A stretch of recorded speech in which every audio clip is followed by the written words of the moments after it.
Hi hello SSP viewers, welcome back to our channel. நாம இன்னைக்கு வீடியோவில் பார்க்க போகிற ப்ராப்பர்ட்டி ஈசிஆரில் பீச் சைடில் அமைஞ்சிருக்க ப்ராப்பர்ட்டி பற்றி தாங்க பார்க்க போகிறோம். ஈசிஆரில் இந்த மாதிரி பீச் வியூவில் பிளாட் கிடைக்கிறதுலாம் ரொம்பவே ரேருங்க. நம்ம சேனலில் போகிற ப்ராப்பர்ட்டிஸ் எல்லாமே direct owner properties and no brokerage. இந்த ப்ராப்பர்ட்டி பற்றின ஃபுல் டீட்டெயில்ஸ் தெரிஞ்சுக்கிறதுக்கு முன்னாடி நம்ம சேனலை மறக்காமல் சப்ஸ்கிரைப் பண்ணிக்கோங்க அண்ட் கூடவே பெல் ஐக்கானை கிளிக் பண்ணிக்கோங்க. அப்போ தான் நீவோ போட்ட ப்ராப்பர்ட்டி வீடியோஸ் நோட்டிஃபிகேஷனை உங்களால் பார்க்க முடியும். வாங்க இப்போ ப்ராப்பர்ட்டி பற்றின டீட்டெயில்ஸை பார்த்துடலாம். இப்போ பார்த்துட்டு இருக்க இந்த ப்ராப்பர்ட்டி தாங்க சேலுக்கு வந்திருக்கு. 1512 ஸ்கொயர் ஃபீட்டில் வெஸ்ட் ஃபேஸிங்கை பார்த்த மாதிரி பக்காவாக அமைஞ்சிருக்குன்னு சொல்லலாம். இந்த பிளாட் காணத்தூர் பீச் சைடில் தாங்க அமைஞ்சிருக்கு. இந்த வீடியோவில் பார்த்தாலே தெரியும் பீச் வியூ எவ்வளோ பக்காவாக அமைஞ்சிருக்குன்னு.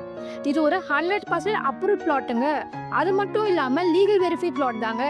இந்த பிளாட்க்கு நியரில் இருக்க அம்யூனிட்டிஸ்ன்னு பார்த்தீங்கன்னா Mayajaal, PVR cinemas, MGM Disney World, Muthukadu boat house, Indian Maritime University, AMET University அப்படின்னு நிறைய அம்யூனிட்டிஸ் இங்கே கொட்டி கிடக்குதுங்க. இன்னும் எங்க வெயிட் பண்றீங்க? இந்த பிளாட் பத்தின ஃபுல் டீடைல்ஸ் தெரிஞ்சுக்க ஸ்கிரீன்ல தெரியுற நம்பருக்கு காணத்தூர் பீச் பிளாட் அப்படின்னு வாட்ஸ்அப் பண்ணுங்க. ஈஸியாரில் பிளாட் தெரிவித்து இருக்க உங்க ஃபேமிலி அண்ட் ஃப்ரெண்ட்ஸ்க்கு இந்த வீடியோவை ஷேர் பண்ணுங்க. மறக்காம நம்ம சேனலை சப்ஸ்கிரைப் பண்ணிக்கோங்க. அடுத்த வீடியோவில் சந்திப்போம்.